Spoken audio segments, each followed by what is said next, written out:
നിങ്ങൾക്ക് പലർക്കും അറിയാവുന്ന കഥയായിരിക്കും.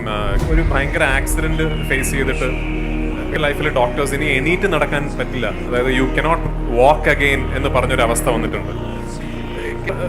കാലില് ആ ഇഞ്ചുറി നിങ്ങൾ കാണണം. അതായത് നമ്മൾ കാണുമ്പോൾ അന്തം വിട്ടു. അതായത് ഈ ഇഞ്ചുറി ഉള്ള ഒരാൾക്കൊരു കസേരയിൽ എണീറ്റ് നിൽക്കാൻ പറ്റുമോ എന്ന് നമ്മൾ അതിശയപ്പെട്ടു പോകും.